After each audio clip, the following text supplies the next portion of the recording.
Glória a Deus. Mais uma vez, a paz do nosso Senhor Jesus Cristo. Amém.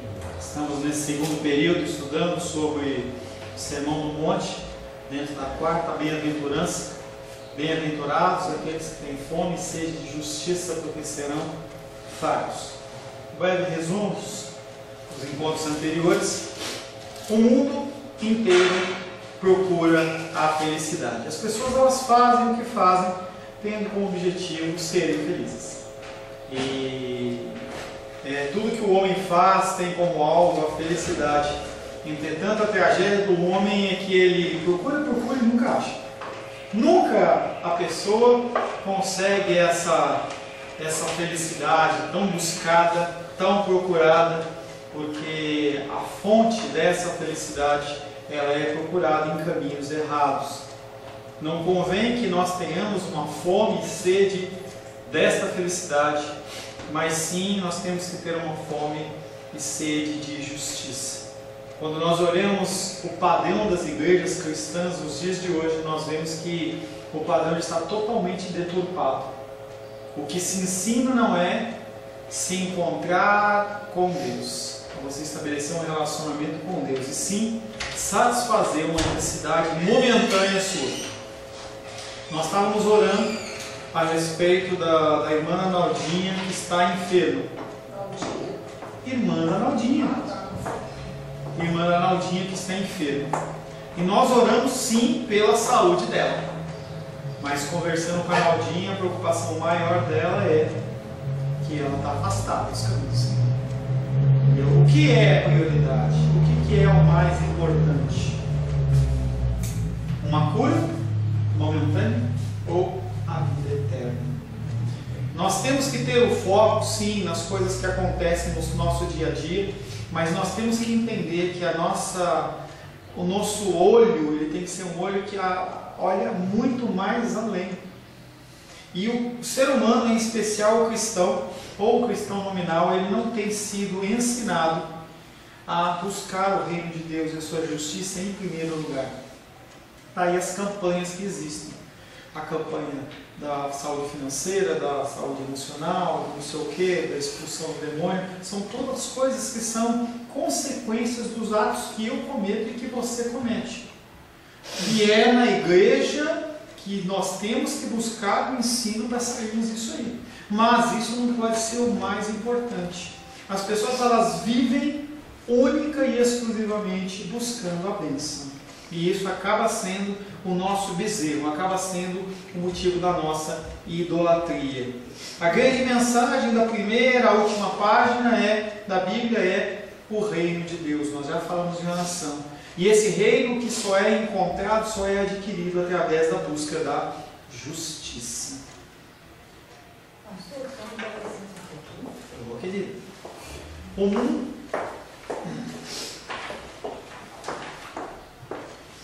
a sede e a fome da justiça são mais um sinônimo de justificação, abrangindo também o conceito da santificação. Em outras palavras, o desejo pela justiça aponta o desejo de se libertar do pecado. E é esse o cerne da justiça. Não você buscar satisfação em bens, em coisas momentâneas, mas em você ser livre da sua condição pecaminosa. De você poder se apresentar perante um Deus Santo de uma forma um pouco mais santificada. João Batista, quando ele encontra os fariseus, encontra os escribas, e se você achou que servo inútil era um termo muito pesado, ele olhava para aquele homem e fala assim: raça de víboras. Raça de víboras. Quem ensinou vocês a fugir da ira vindoura? Porque as pessoas elas tinham que sim se arrepender, mas aqueles homens não queriam se arrepender de coração, queriam se arrepender de uma forma externa, e isso não tem efeito. Ele olha para mim e para você que vem na igreja e fala: raça de víboras. Porque nós ouvimos e não praticamos. Nós temos, segundo a graça e misericórdia do Senhor, tendo a oportunidade de ouvir a palavra de Deus, e mesmo assim nós não colocamos em prática. Ter fome e sede de justiça significa desejar ser livre do pecado, porque o pecado nos afasta de Deus. Tal homem, tal ser humano aspira ser liberto do poder da tirania e da servidão do pecado. Porque quando você comete um pecado e não se arrepende, aquilo começa a dominar e controlar você. E aí um exemplo clássico é a gente olhar uma pessoa que está envolvida com drogas ou com algum vício, tipo álcool ou alguma coisa desse tipo, ou fumo. A pessoa ela não consegue se libertar da coisa. É algo que a pessoa fala assim, é mais forte que eu. Aquele exemplo que eu dei na parte anterior, que o cara ele era muito violento com a esposa, e aquele caso lá de que o cara era tipo um justiceiro. E ele numa roda assim, ele falava assim, eu não sei o que acontece, aquilo me domina e eu tenho que extravasar minha ira em quem está mais próximo. E é sempre a minha esposa. O pecado, ele nos domina.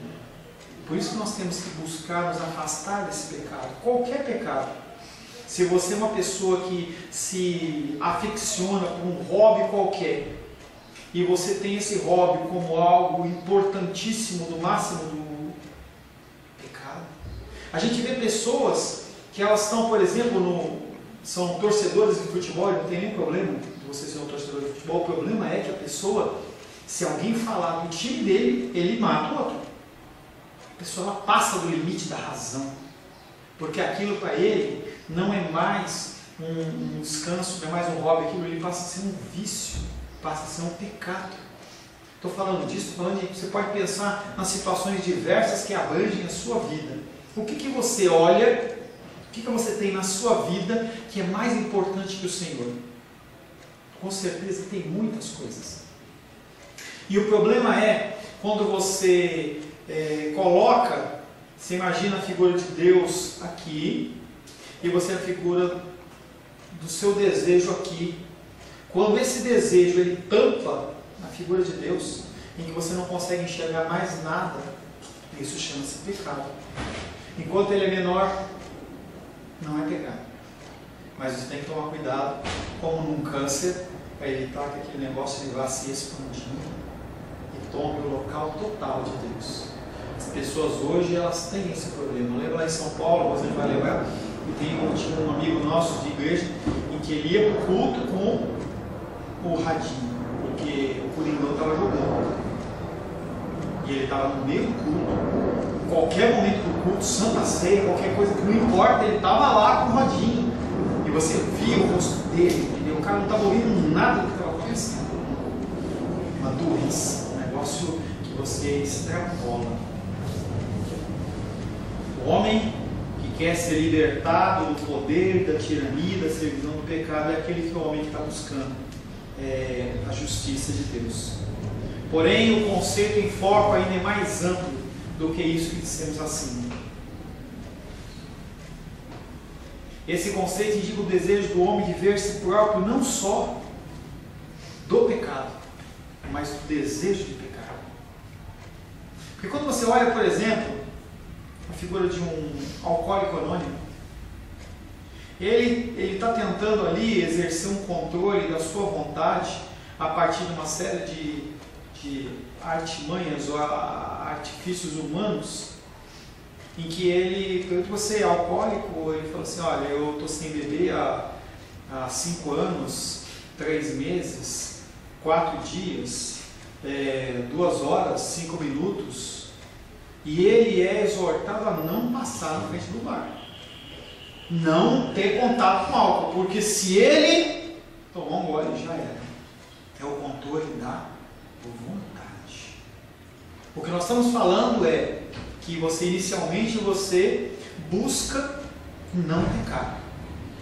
E aí depois disso você tem que começar a buscar, a lutar, porque a batalha, a guerra, ela é na tua mente. Aquele desejo, aquela vontade, você pode falar da mente, pode chamar de coração no sentido cardíaco, mas do coração. A força da sua vontade, é ali que você tem que trabalhar isso. Isso vale para pornografia, isso vale para adultério, vale para qualquer tipo de pecado. Você tem que ir trabalhando, você vai trabalhando, chama-se santificação progressiva, até que a batalha ela chega na mente. E aí na mente você começa a guerrear em relação contra os seus pensamentos e os seus desejos. Não é simplesmente por causa da consequência do pecado, mas porque aquilo fere o Senhor. Fere o Senhor. Nós, além de pecarmos e termos consciência do mesmo, continuamos afeiçoados a ele. Isso é um problema.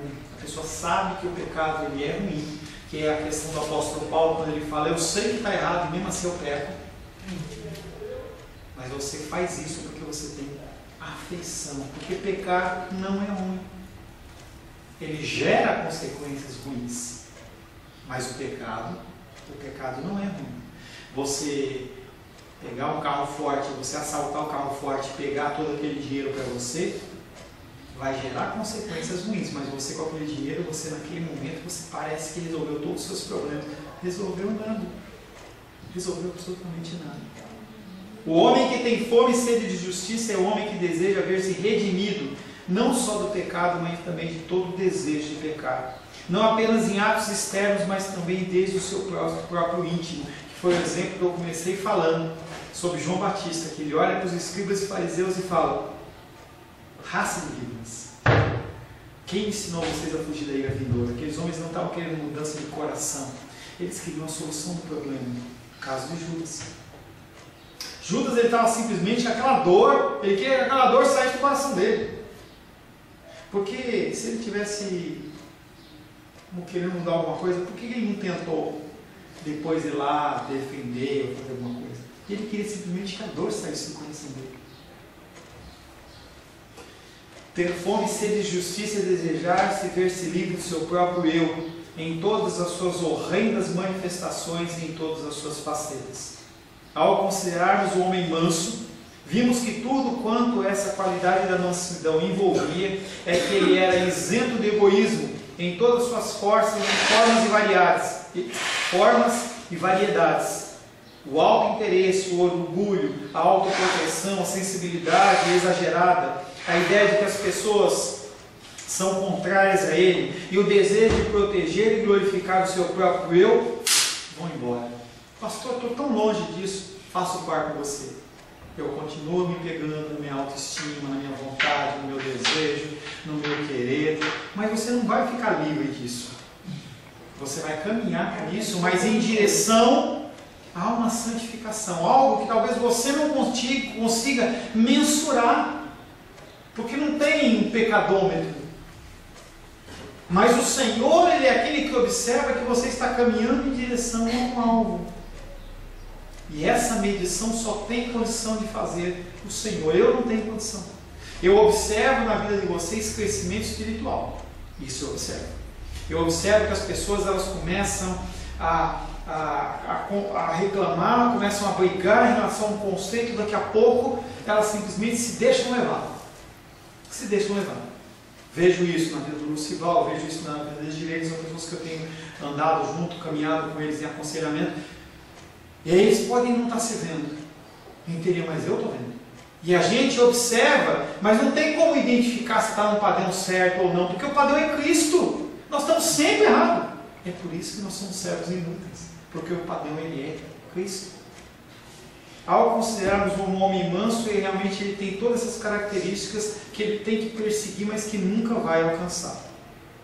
Essa é a atitude que provoca conflito entre as pessoas e também conflito entre as nações. Você não querer abrir mão do seu orgulho, do seu interesse, da sua vontade, do seu eu. Os grandes conflitos acontecem dessa forma. Nós vivemos essa semana aquele evento terrorista, mais um lá em Paris.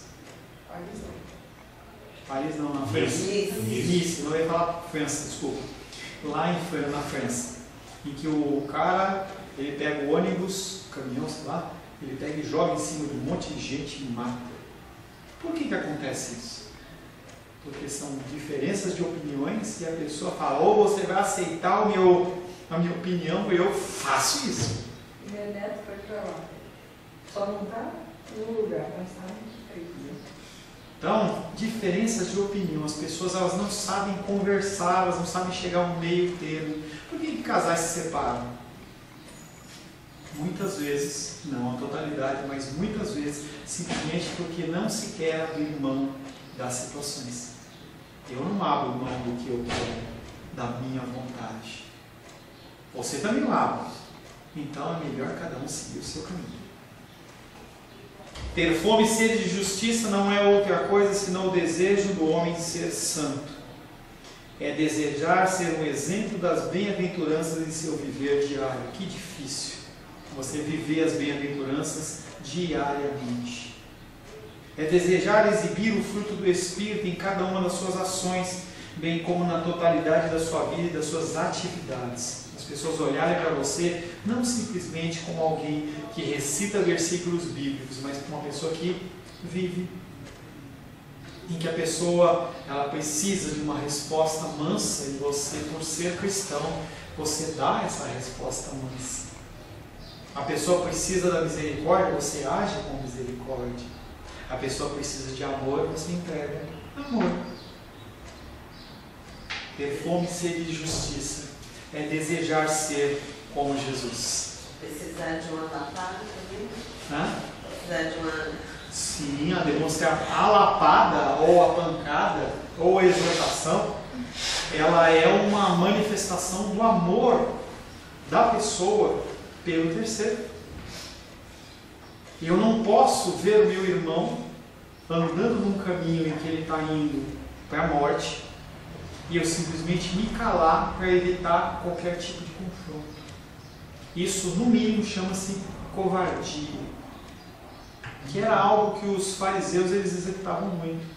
Quando Jesus Cristo ia executar suas curas no dia do descanso, aqueles homens falavam assim: você tem 6 dias para você curar, por que você vai curar logo hoje? E aí Jesus Cristo, que devia ser maravilhoso ouvir Jesus falar, eu fico pensando, sabe? Jesus Cristo ele tinha umas tiradas, umas saídas que os caras eles ficavam perdidos. Um pouquinho, meu amigo. Se você tiver um burrinho, se você tiver um jumentinho e ele cai num buraco, você não vai tirar ele do buraco? E o cara me pegou. Ele constrangia as pessoas. E Jesus Cristo, na verdade, vai falar assim: por que você executa tua misericórdia com o bichinho, que tem que ter misericórdia, e você não executa a misericórdia com esse homem, com essa mulher? Essa mulher está aqui há 20 anos sofrendo por esse problema, e eu vou deixar ela mais um dia, por quê? Por quê? É isso que aqui é frisado, isto é, todo o meu ser, que todo o meu ser e que toda a minha vida adquiram essa natureza. O supremo desejo na vida de uma pessoa deve ser conhecer a Deus e desfrutar uma vida com Ele. Devemos buscar andar com Deus na luz. 1 João capítulo 1, verso 3.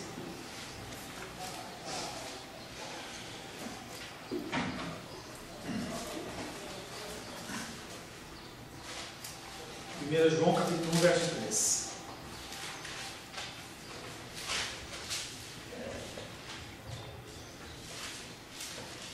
Encontrou? Lê, por gentileza. O que temos visto e ouvido, anunciamos também a vós outros, para que vós, igualmente, mantenhais comunhão conosco. Ora, a nossa comunhão é com o Pai e com o seu Filho, Jesus Cristo. João fala para aqueles homens, eu não estou falando de algo que eu não vivo. Eu estou falando de uma coisa que eu tenho visto e tenho ouvido. Mantenhamos comunhão com Deus. Mantenhamos comunhão com o próximo. Mantenhamos comunhão com o Espírito Santo. Estar em comunhão com Deus não é você na igreja. Manter a comunhão com Deus é você ser obediente à palavra do Senhor. Significa você andar na luz. Significa você buscar mudança e transformação na sua vida. 1 João capítulo 1, verso 5. Ora, a mensagem que, da parte dele, temos ouvido e nos anunciamos é esta: que Deus é luz e não há nele treva nenhuma. Gente, eu não estou falando de uma coisa do meu coração, eu estou falando de uma ordem do Senhor. Ele fala comigo e eu estou colocando em prática. A mensagem que da parte dele temos ouvido não é uma mensagem minha. E isso, os púlpitos cristãos têm sido uma bagunça, porque a pessoa quer levar a mensagem dele, não é a mensagem dele, é a mensagem de Deus. E quando a mensagem ela é de Deus, as pessoas elas começam a ter mudança e transformação. Por que a igreja está assim do jeito que está? Porque a mensagem, em grande parte, não é uma mensagem que vem de Deus. Vem do coração da pessoa, conceitos psicológicos, teologias, teorias, coisas que não são cristãs e não são bíblicas, mas que o coração do homem recebe com muita alegria, porque justifica o teu pecado e o meu pecado. Aí o cara olha e fala que você tem uma vitória na mão, aí o cara fica todo contente. Não se fala de pecado. Poxa, eu passei 6 dias da semana trabalhando, teve dificuldade, e agora esse cara vem falar para mim de pecado, vem bater em mim. Não, eu quero é amor. Mas que amor é esse que expressa algo que não é verdadeiro? O indivíduo que tem fome e sede de justiça, que anela por essa comunhão acima de qualquer outra coisa, e nossa motivação não pode ser outra senão o desejo de se parecer com o próprio Jesus. Nós temos que olhar para a palavra de Deus e buscar uma semelhança cada vez mais acirrada, de nós ficarmos iguais a Ele. Não dentro da igreja. Na igreja é fácil. Fora da igreja. Com a nossa faxineira, com as pessoas que nos servem, o frentista do posto de gasolina, a pessoa do caixa do mercado, pessoas que estão à nossa volta. Olhemos para Ele e consideramos seu retrato falado nos 4 evangelhos. Leia os evangelhos buscando como Jesus Cristo ele é revelado em cada evangelho. O Evangelho não está ali para dizer que é a mesma coisa. O Evangelho, um foi escrito para os romanos, outro foi escrito para os gregos, outro para mim. Cada figura, cada Evangelho, a figura de Jesus Cristo é apresentada de uma forma.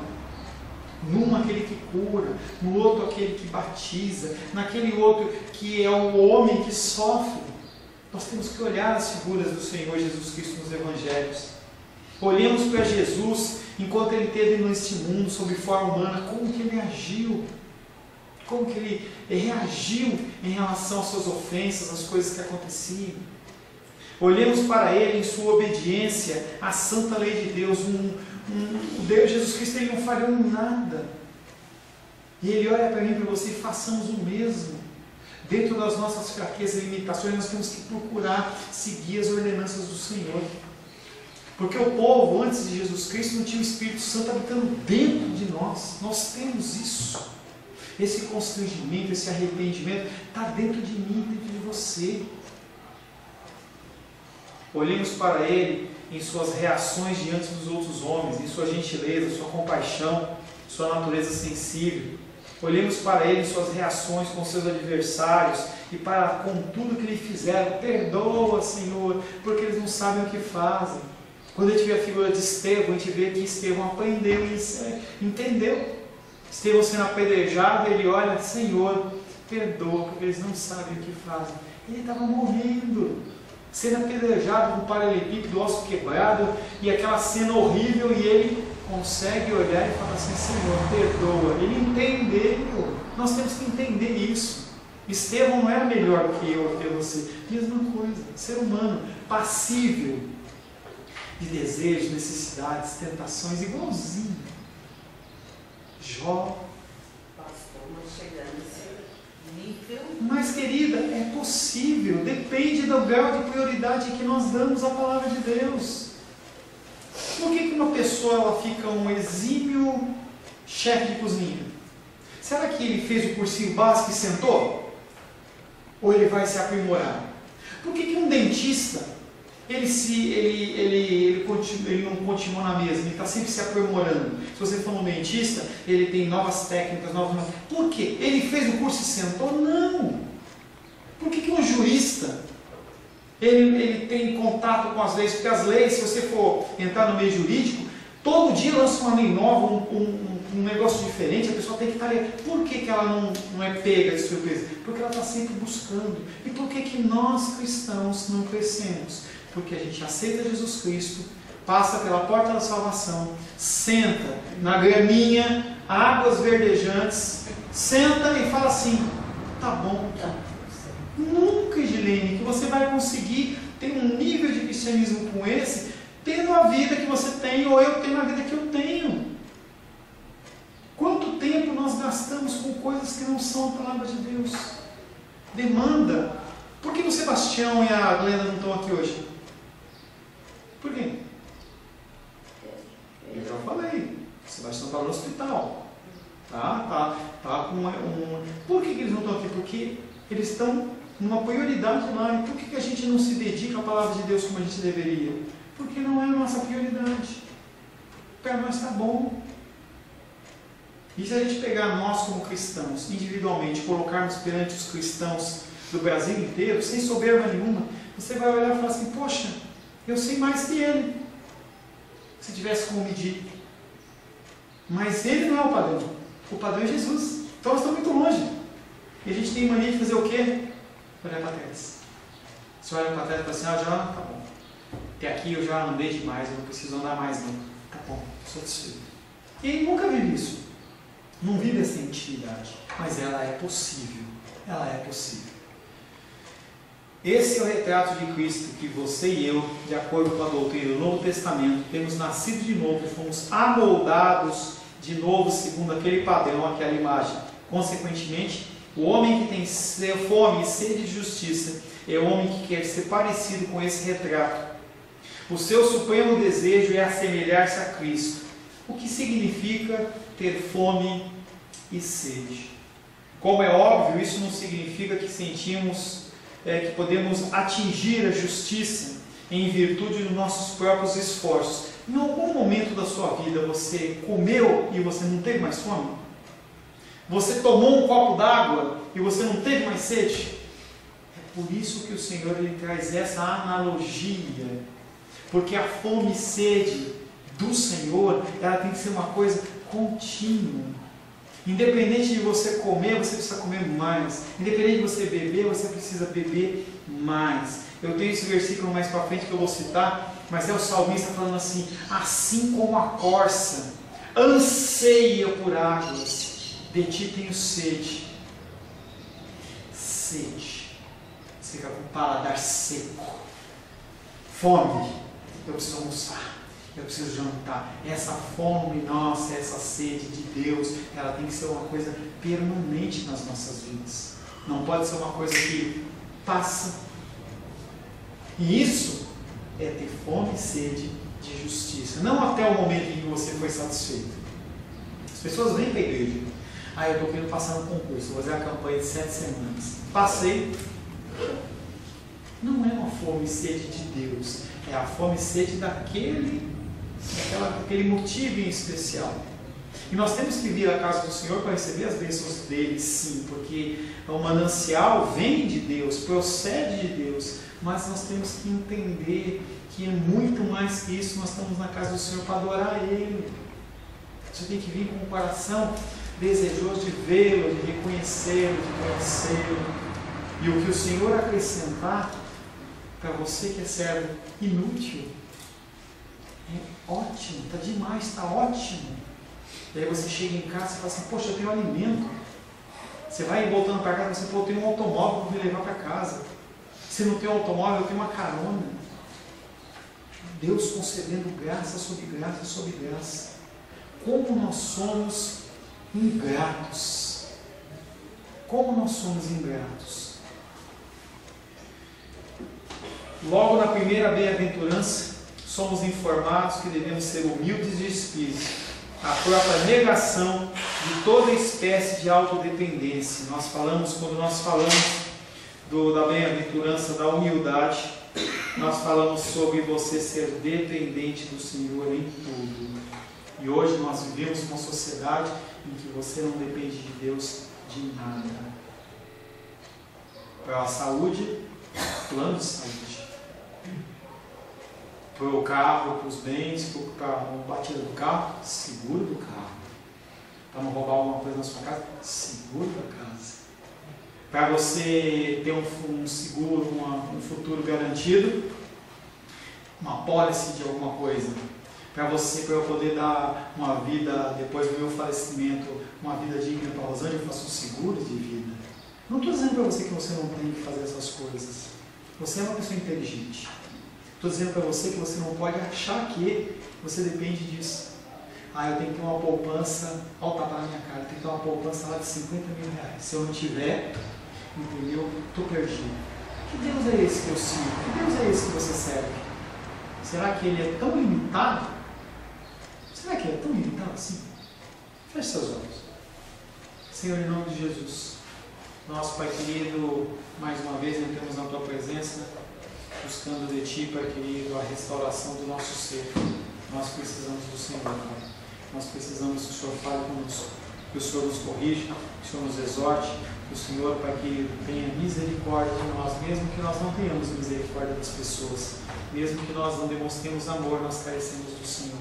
Pedimos que mais e mais o Teu Espírito nos constrange, para que nós sejamos instrumentos da Tua vontade, em nome de Jesus. Amém. Glória a Deus.